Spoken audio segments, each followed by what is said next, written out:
Satu Sabli just was interviewed when it came to the WNBA CBA talks.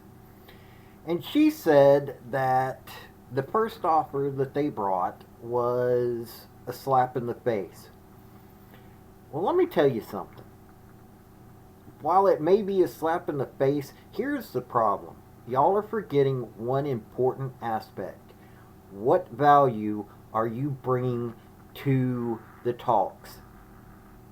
I hate to tell you this, you've forgotten that, or you weren't taught that in contract negotiations, what you bring to the table is your value, and it is how you are going to negotiate. Well, I hate to tell you this, except for a few players and two teams, the WNBA Players Association brings nothing to the table. That is right. I am saying that. You are bringing nothing to the table of value, except for helping the league lose money. So we're going to get into this a little bit here. You may not like it, but this is God's honest truth when it comes to value. Hey folks, this is Paul with Redneck Sports. I want to thank you for viewing my video, and I want to give you one thought process. There was a famous coach at University of Tennessee by the name of General Robert Nealon. He had 6 maxims, but number 2 maxim is what everybody should apply to their life. Play for and make the breaks. When one comes your way, score. That's how to live your life right there. Now, you have Golden State Valkyrie that are right now having a price that is allowing people to bring their families to games. That's a good thing. You have Cameron Brink, while not playing, having a YouTube channel that is bringing in fans. She's bringing in the Steph Curry fans. So when she comes back to the league, she will have some popularity. That puts butts in the seats. Paige Beckers is putting butts in the seats. Why? Because, well, she's an amazing athlete. She is well known because of what she did with the NIL and in the NCAA. That's a good thing. She puts butts in the seats. You have Caitlin Clark bringing a lot of butts to the seats. A lot of people are coming to see Caitlin Clark, whether it's at Indiana, whether it's at any of the other locations. You have Sophie Cunningham, Lexi Hull, Aaliyah Boston, all Indiana Fever are putting butts in the seats because of how they are stepping up for Caitlin Clark. The rest of the WNBA, not so much. Well, Angel Reese is getting some attention. That's helping put butts in the seats. Haley Van Lith, a little bit minor, is putting butts in the seats. But at the end of the day, 85-90% of the WNBA athletes are not putting butts in the seats. They sit there and complain like Satu Sabli. Oh, well, we need money. Kelsey Plum, same thing. We need money. Aja Wilson, as much as she is a dominant force in the WNBA, is not really getting that many people coming to games. Brianna Stewart, an amazing athlete, not getting many people in the seats. You go against those that are able to put people into the stands. All the while, you're saying, oh, Well, we deserve this. No, you don't. You are not bringing value. This league has lost money. Now, this year, because of the able to be on so many different channels, but at the same time, what are the numbers of those games? What, other than the fever games, are really getting watched?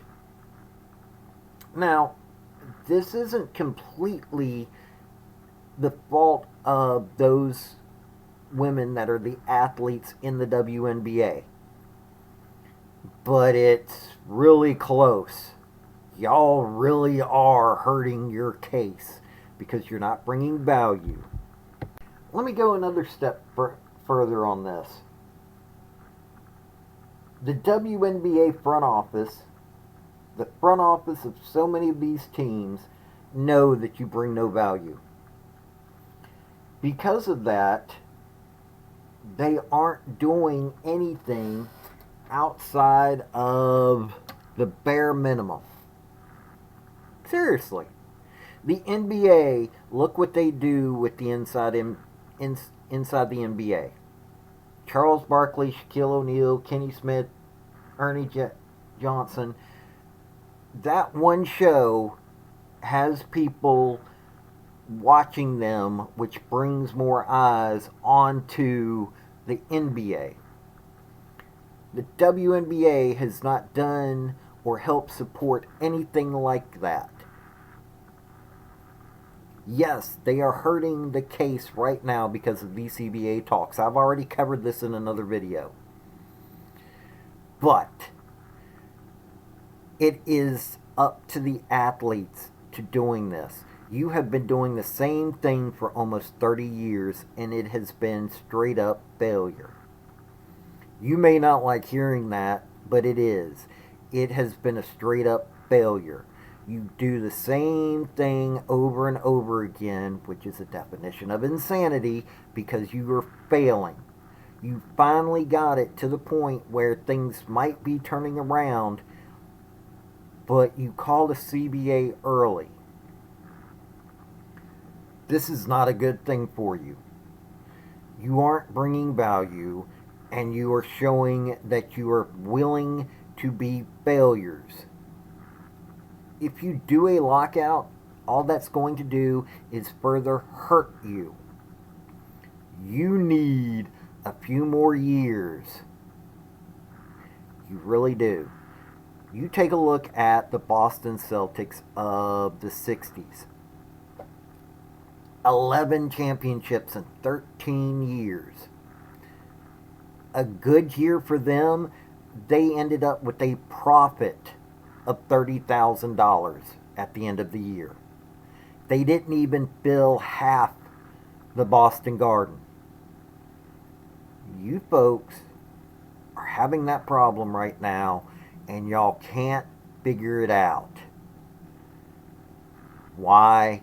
You're not bringing value. Look, I want the WNBA to succeed. I have stated it over and over again. I love women's basketball. I grew up loving women's basketball.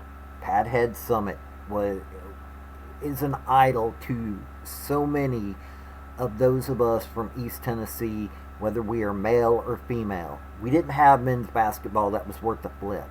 We had the Lady Balls, and let me tell you something, that was an amazing thing.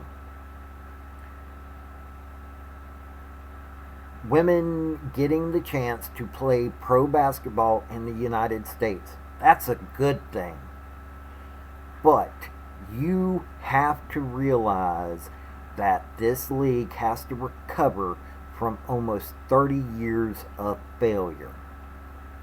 And it's at the feet of not just the front office of the WNBA, it's at the failure of every one of the basketball players who refused to do anything that would get positive notice.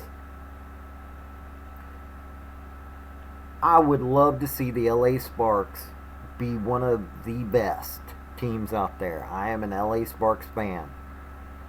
but they are a poverty program. The Connecticut Sun are fixing to get sold and probably moved to Boston. Why?